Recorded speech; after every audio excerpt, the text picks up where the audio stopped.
Nah, ini sebetulnya tugasnya para penceramah, tugasnya para ulama yang mengajar, para dai yang mendakwahkan, atau kita saling mengingatkan satu sama lainnya.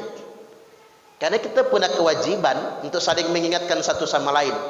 Walaupun saya tetap perlu tegaskan, merubah kemungkaran dengan lisan juga harus dengan cara yang ma'ruf. Tidak boleh dengan cara menyebar provokasi, menyebar fitnah atau mencela atau mencaci maki, nggak boleh. Apalagi dengan cara doa yang melaknat, nggak boleh. Isinya melaknat, isinya menghina, nggak boleh. Itu namanya mencegah kemungkaran, tapi dengan cara yang mungkar juga. Karena begini Bapak Ibu, yang membolak-balikkan hati itu adalah Allah Subhanahu wa Ta'ala. Tugas kita itu cuma menyampaikan saja. Wa in tawallau fa innama alaikal balagh.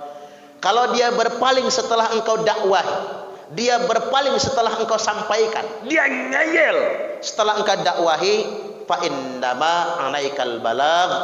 Tugasmu itu hanya menyampaikan saja. Kita cuman berharap dia mendapatkan hidayah. Allah yang membolak-balikkan hati. Kalau kata Nabi apa? Innama ana muballighun wallahu yahdi.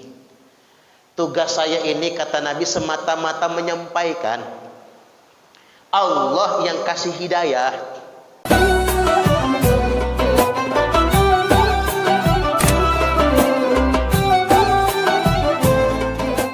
Baik, pada kesempatan kali ini saya akan membahas materi tentang nahi munkar. Kita sering membahas tentang amar ma'ruf, nahi munkar. Mengajak kepada perbuatan ma'ruf dan mencegah perbuatan munkar. Bagaimana perspektifnya di dalam Islam? Yang jelas ini satu paket. Artinya memang amar ma'ruf dan nahi munkar itu adalah dua hal yang tidak bisa dipisahkan. Antara kita mengajak kepada kebajikan dan mencegah perbuatan munkar atau maksiat, dua-duanya mesti sejalan. Dua-duanya mesti seimbang. Allah Subhanahu wa Ta'ala telah berfirman, A'udzu billahi minasyaitonir rajim.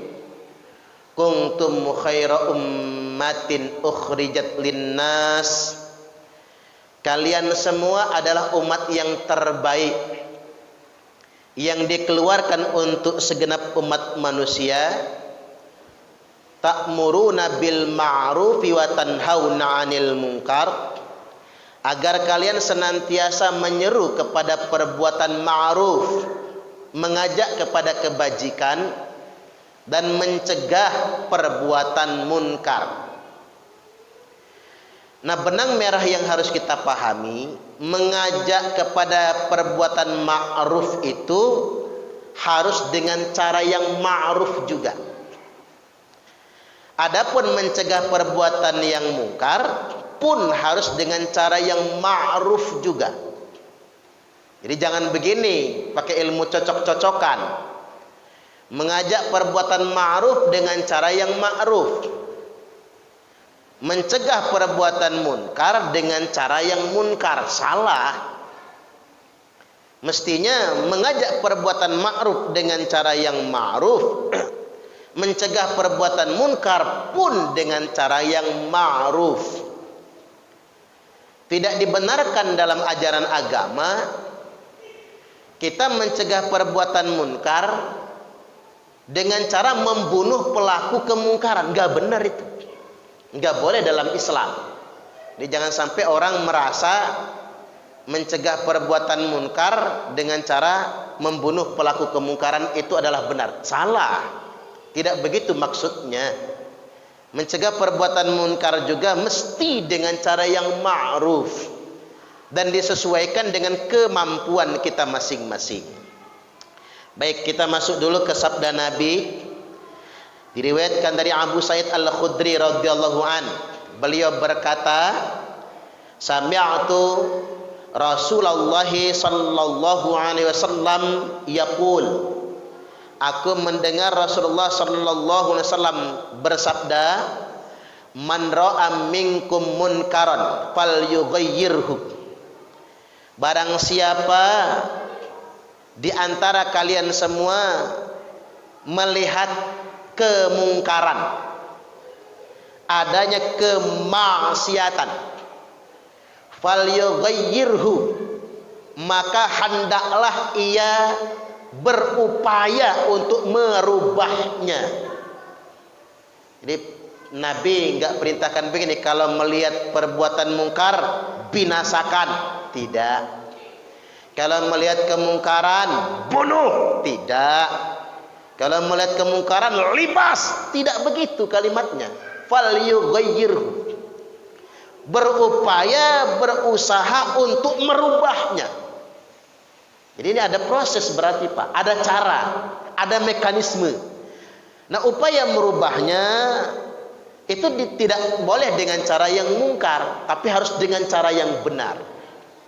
Falyughayyirhu, hendaklah merubahnya. Saya ambil contoh sederhana yang praktis di depan mata. Kalau ngelihat orang begal motor, maka kita sebagai orang yang menyaksikan falyughayyirhu, maka berupaya untuk mencegahnya, merubahnya. Mungkin berteriak atau berusaha menangkap si begal, si maling tersebut. Tapi ingat, selama sudah tertangkap, selesai tugas kita. Tapi habis ditangkap, lalu kita pukulin rame-rame, kita pecahin kepalanya, dia ngomong ampun, ampun, ampun ya Allah. Saya pernah soalnya Pak ngelihat begal digebukin masa, ngomongnya apa? Ampun ya Allah, ampun ya Allah. Kalau saya ngedengar itu saja langsung nangis Pak. Jangankan mukul, nyubit aja nggak berani. Jangan memukul anakmu, kata Nabi, kalau dia sudah mengucap istighfar. Anak aja nggak boleh dipukul lagi kalau dia sudah minta ampun. Ampun ya Allah. Tapi masa begitu beringasnya, pecah kepalanya, berhamburan otaknya, mati dia. Ketahuilah, si pelaku hanya membegal, dosanya berhenti pada begal saja. Nyuri motor, itu pun gagal. Sedangkan orang yang memukulinya mendapat dosa membunuh nyawa. Itu dosa besar loh Pak. Sadar nggak masa itu yang gebukin begal, sampai begal itu meninggal dunia, dia sudah terkena dosa membunuh Bapak Ibu. Bayangkan terkena dosa membunuh, nggak sadar kan? Dan itu penegak hukum bingung mau nangkap siapa, karena itu aksi massa. Apalagi yang salah ya Pak, salah tangkap. Ada tukang servis ampli mampir sholat ke masjid sambil bawa ampli yang sedang model servis, difitnah tukang nyuri ampli masjid. Akhirnya di masa dia sudah teriak-teriak minta ampun, tapi langsung dibakar oleh massa. Nah, massa itu sadar nggak kalau dia sudah membunuh orang?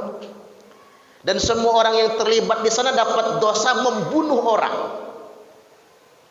Kadang-kadang orang nggak sadar karena ini orang banyak, padahal sama dosanya. Jangankan yang mukul Bapak Ibu, yang ikut menyaksikan saja ikut kena dosa. Karena yang melihat sama dosanya dengan yang memukul. Makanya saya dua kejadian di depan mata saya, sebelum dia mati saya kabur duluan. Saya mencegah masa yang nggak bisa, nanti saya malah digebukin orang. Tapi saya hadir di sana, saya yang tidak tega. Maka saya pergi. Saya nggak mau kena dosanya juga. Artinya begini, banyak orang mencegah kemungkaran dengan cara yang munkar juga. Atau bahkan mencegah kemungkaran dengan cara yang lebih mungkar juga. Dia berdosa karena begal motor, tapi kita jadi tambah berdosa karena menghilangkan nyawa orang lain. Nah, ini penting bagi kita untuk menyampaikan. Nah, ini mengapa saya sampaikan begini Bapak Ibu? Karena ada orang sekarang teriak-teriak provokasi, marah-marah, nyaci maki atas nama agama, ngajak membenci, ngajak musuhan. Alasannya apa? Nahi mungkar. Itu bukan nahi mungkar. Itu bukan keberanian. Ustadz, itu kan nahi mungkar. Masa Islam ini amar ma'ruf terus? Tidak, itu bukan nahi mungkar. Dakwah yang nahi mungkar itu juga harus disampaikan dengan cara yang santun. Harus disampaikan dengan cara yang baik, bukan dengan memfitnah, bukan dengan cara memprovokasi. Kan ada sih Pak, orang ceramah bukan ceramah tapi memprovokasi, marah-marah, nyaci maki, ngajak musuhan. Itu bukan nahi mungkar, justru itu kemungkaran. Kalau gara-gara ceramah dia fitnah tersebar, gara-gara ceramah dia orang terprovokasi, gara-gara fitnah dia kehidupan yang damai jadi tidak nyamai, maka Nabi mengingatkan, la yadkhulul jannata namam, tidak akan masuk surga orang yang menjadi provokator, orang yang mengadu domba. Balik lagi, fal yughayyirhu, hendaklah dia merubahnya, biyadihi, dengan tangannya. Fa illam yastati' fa bilisanih, apabila tidak mampu dengan tangan, fa bilisanih, dengan lisannya. Fa illam yastati', kalau dia tidak mampu juga, fa biqalbih, maka dengan hatinya. Wa dzalika ad'aful iman, walaupun dengan hati itu selemah-lemahnya iman. Takhir hadis ini tercantum dalam kitab Sahih Muslim nomor 69, Sunan At-Tirmidzi 2172. Baik, kita detilkan bagaimana sih mencegah kemungkaran dengan tangan, dengan lisan, dan dengan hati itu. Pertama-tama Nabi perintahkan kita mencegah kemungkaran dengan tangan. Dengan tangan ini tindakan langsung.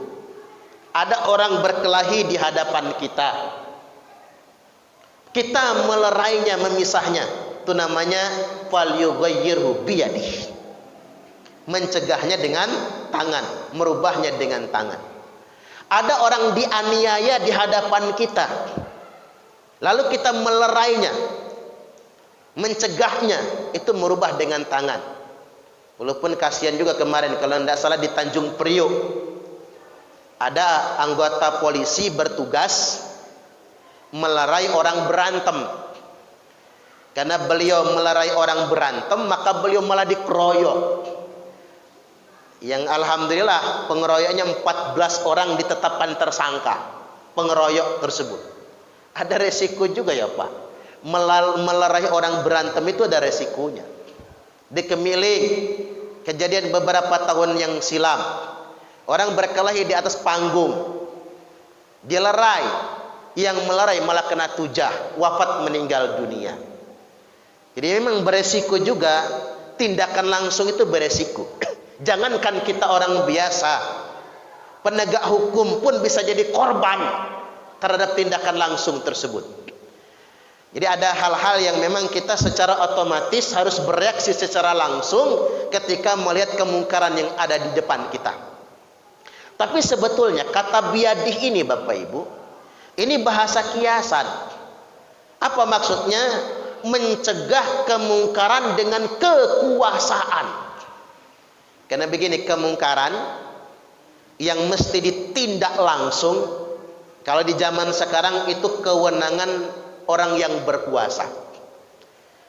Jadi penguasalah yang berwenang untuk memberantas kemungkaran secara langsung. Bagaimana caranya? Satu, penguasa mesti buat regulasinya.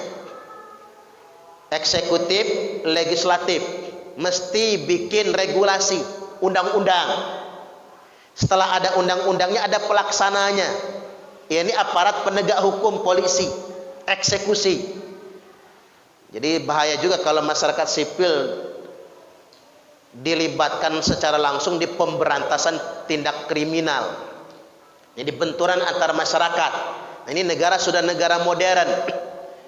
Maka ada bahasa apa? Tidak boleh main hakim sendiri. Itu bahasanya. Penegak hukum yang melakukannya, polisi yang nangkap, jaksa yang nuntut, hakim yang putuskan. Harus sedemikian rupa. Dan hukum harus membawa efek jera. Saya setuju sangat itu. Ada oknum yang mencabuli santri di Bandung itu, dituntut oleh jaksa hukuman mati dan kebiri kimia. Yang jengkelin Komnas HAM itu loh Pak. Katanya itu melanggar HAM. Tapi kan udah kelewatan ini. Kalau nggak ada efek jerah, takut berulang lagi. Apa jadinya nantinya? Biar yang lain-lain tuh mikir.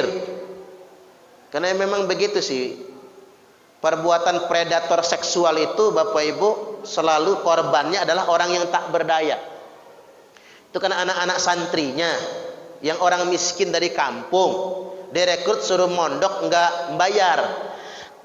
Ternyata bukan mondok di sana, tapi suruh nyebarin proposal minta bantuan, suruh ngetik proposal, dan itu dicabuli dan dituntut hukum kebiri dan hukuman mati. Itu sudah cocok itu. Kalau dia ikhlas dengan hukuman itu, mudah-mudahan jadi kafarat, penebus dosa baginya. Harus ada efek jerahnya. Walaupun begini sebetulnya Nabi sampaikan fal yughayyirhu biyadih, hendaklah mengubahnya dengan tangan. Itu bukan berarti membunuh, bukan berarti memberantasnya dengan kekerasan. Dengan tangan itu adalah artinya tindakan langsung yang dengan tindakan itu bisa merubahnya. Saya ambil contoh misalnya begal, kasus pencurian dengan kekerasan, termasuk juga curanmor, pencurian kendaraan bermotor, bahasa-bahasa hukum kan begitu. Itu saya pikir nggak cukup Bapak Ibu hanya sebatas nangkap pelakunya, karena kadang-kadang mati satu tumbuh 1000, nggak cukup. Tapi pemerintah harus buat program agar bagaimana masyarakat ini berhenti ngebegal. Bagaimana caranya? Sejahterakan. Mungkin saya ini usul buat pemerintah, anak-anak mereka usulkan masuk pondok pesantren. Masuk pesantren gratis semua. Kan keren nih Pak, negara yang bayarin. Mau mondok di mana tuh anak-anak mereka? Masukin pesantren, dibiayai oleh negara sampai kuliah. Minimal tuh sudah mangkas tuh. Nggak mungkin kan anaknya udah alumni pondok, pulang-pulang mau jadi begal, nggak mungkin. Ini cara pertama. Cara yang kedua, sejahterakan mereka. Kasih lapangan pekerjaan. Karena begini Bapak Ibu, orang masuk penjara itu Pak, penjara itu punya dunia sendiri. Kadang-kadang kalau cuma menantikan makan yang disediakan oleh lapas, ngantrinya lama, kadang-kadang belum tentu kebagian. Akhirnya mereka putuskan beli di kantin. Air mineral begini kalau kita beli di warung 5.000 cukup. Tapi kalau kita beli di sana 15.000. Sama kayak harga makanan minuman di bandara, mahal-mahal. Akhirnya mereka karena nggak punya uang, mereka ngebon, banyak totalan utang. Istri di rumah suruh ngutang-ngutang tuh. Begitu keluar dari penjara, nanya sama bini, berapa utang selama saya masuk penjara? 15 juta. Kata lakinya, begal aja lagi kita untuk bayar utangnya. Selalu muter di sana lah Pak. Nah, ngapa saya ngambil begini? Karena begini Bapak Ibu, napi terorisme, tersangka, tersangka, terpidana terorisme itu oleh pemerintah kita itu disantuni, makan minum dikirim sembako, mereka butuh uang dikasih duit, anaknya disekolahkan, yang pesantren dibayari, spesial betul. Saya nanya Pak, ngapa sih para tersangka, terduga tersangka, terpidana teroris itu dibegitukan? Jawabannya agar mereka tobat beneran Ustadz, nggak kembali jadi teroris. Begitu mereka keluar dari penjara, dikasih modal, dipanjang Pak. Ex napi terorisme dibikinkan warung soto, kasih modal 30 juta. Di metro, di modal bikin bengkel, dikasih modal 200 juta lebih. Ya taubat beneran lah kalau gitu modelnya. Itu kalau nggak taubat juga mending jedor palanya lah. Kebangetan itu namanya.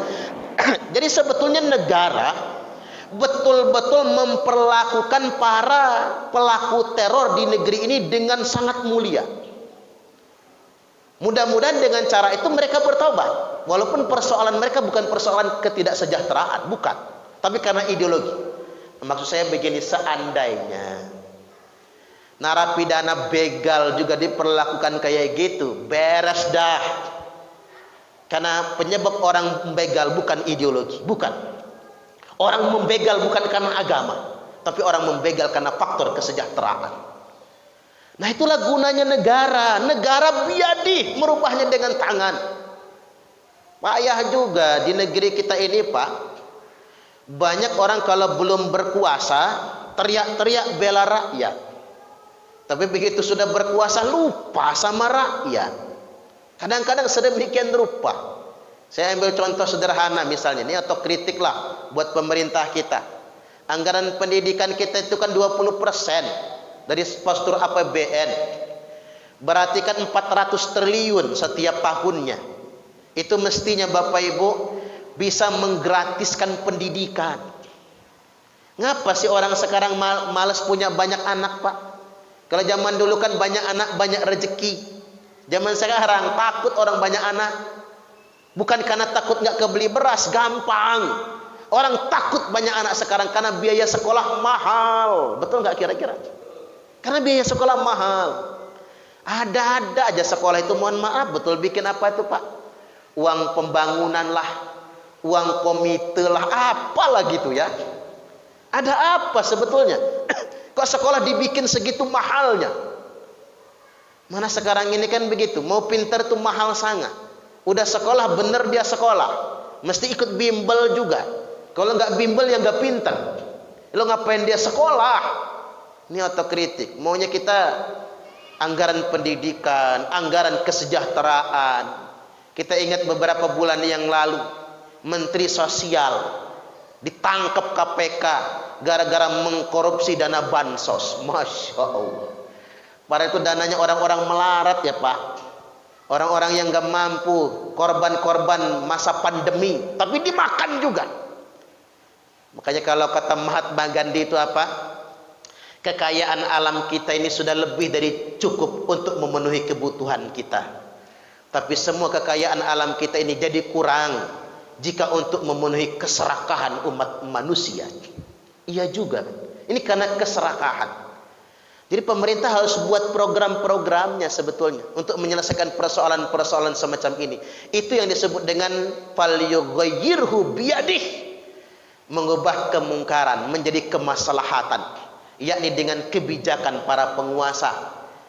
Ya kalau penegak hukum kayak Pak polisi itu law enforcement, itu penegakan hukum Pak. Sebelum penegakan hukum itu kan ada kebijakan, ada aturan yang dibuat. Nah itu kewajiban pemerintah untuk memastikan bagaimana dana negara betul-betul sampai ke masyarakat, tidak nguap kemana-mana. Ya minimal satu dulu, gratiskan pendidikan dulu itu. Jangan ada biaya itu biaya ini. Yang bikin sebel itu apa tuh? Biaya pembangunan. Lalu muncul pertanyaan, ngapa sih orang tua terus dibebani uang pembangunan? Emang kemana kita bayar pajak itu? Kan kita berhitung kan, untuk apa kita bayar pajak? Ada aja uang pembangunan saban tahun. Ini kejadian fakta di negeri kita. Makanya saya pikir Indonesia ini bukan lagi negara di 60 tahun yang lalu, yang masih dalam masa penjajahan di 67 tahun yang lalu. Indonesia sudah merdeka, kekayaan alam kita sudah terkelola sedemikian rupa. Ya mudah-mudahan benar-benar bisa digunakan untuk program mensejahterakan rakyat. Allahumma amin. Jadi falyughayyirhu, ubahlah dengan tangan. Makanya saya berdasarkan hadis ini berpendapat Pak, orang baik itu harus berkuasa. Karena orang baik tidak memikirkan dirinya sendiri, tapi yang dia pikirkan adalah kesejahteraan rakyat. program-program yang betul-betul menyentuh kepentingan rakyat. Walaupun yang namanya penguasa itu kan nggak satu, Pak. Bukan hanya presiden. Apalagi zaman reformasi ini kan, ada gubernur, ada wali kota, ada bupati. Belum lagi mereka waktu nyalon duit habis banyak. Yang dipikir gimana ngembaliin modal dulu. Waduh, makanya terlalu mahal kadang-kadang, jadi lalai bagaimana cara mensejahterakan rakyat. Ini yang pertama. Fa ilam yastati', tapi jika pun tidak mampu, biadih dengan tangan, kata Nabi, maka fabilisanih, dengan lisan. Nah, ini ngomong, cangkem ini. Nah, ini sebetulnya tugasnya para penceramah, tugasnya para ulama yang mengajar, para dai yang mendakwahkan, atau kita saling mengingatkan satu sama lainnya. Karena kita punya kewajiban untuk saling mengingatkan satu sama lain. Walaupun saya tetap perlu tegaskan, merubah kemungkaran dengan lisan juga harus dengan cara yang ma'ruf. Tidak boleh dengan cara menyebar provokasi, menyebar fitnah atau mencela atau mencaci maki, nggak boleh. Apalagi dengan cara doa yang melaknat, nggak boleh. Isinya melaknat, isinya menghina, nggak boleh. Itu namanya mencegah kemungkaran, tapi dengan cara yang mungkar juga. Karena begini Bapak Ibu, yang membolak-balikkan hati itu adalah Allah Subhanahu wa Ta'ala. Tugas kita itu cuma menyampaikan saja. Wa in tawallau fa innama alaikal balagh. Kalau dia berpaling setelah engkau dakwah, dia berpaling setelah engkau sampaikan, dia ngeyel setelah engkau dakwahi, fa innama alaikal balagh. Tugasmu itu hanya menyampaikan saja. Kita cuma berharap dia mendapatkan hidayah. Allah yang membolak-balikkan hati. Kalau kata Nabi apa? Innama ana muballighun wallahu yahdi. Tugas saya ini, kata Nabi, semata-mata menyampaikan. Allah yang kasih hidayah. Jadi saya tidak berhak untuk memaksakan hidayah, kata Nabi. Karena boleh jadi disampaikan hari ini, sampai kita mati dia tidak dapat hidayah. Setelah kita lama dikubur, baru dia mendapatkan hidayah. Wallahu a'lam bishawab. Kita tidak tahu Bapak Ibu. Yang jelas menyampaikan kebenaran itu harus. Karena begini, ketika ada kemungkaran, tidak ada lagi yang mengingatkan, khawatirnya kita akan masuk ke dalam hadis Nabi begini. Idza zaharal ma'asi fi ummati ammahumullahu bil bila. Apabila zahir kemaksiatan di tengah-tengah umatku, tidak ada lagi yang mau mengingatkan, maka Allah akan ratakan bencana kepada mereka semua. Ulama berpendapat hadis ini terkait dengan pembiaran terhadap perbuatan maksiat. Karena pembiaran tidak ada yang saling mengingatkan, maka Allah ratakan bencana untuk mereka semua. Ada ulama yang mengambil perumpamaan Pak dengan kasus liwat umat Nabi Lut, zaman homoseksual. Waktu itu kalau laki-laki ganteng dikerubutin orang banyak, mau diperkosa. Dan itu seperti ada pembiaran, dan tidak ada yang berdakwah lagi. Maka Allah ratakan azab untuk mereka semua.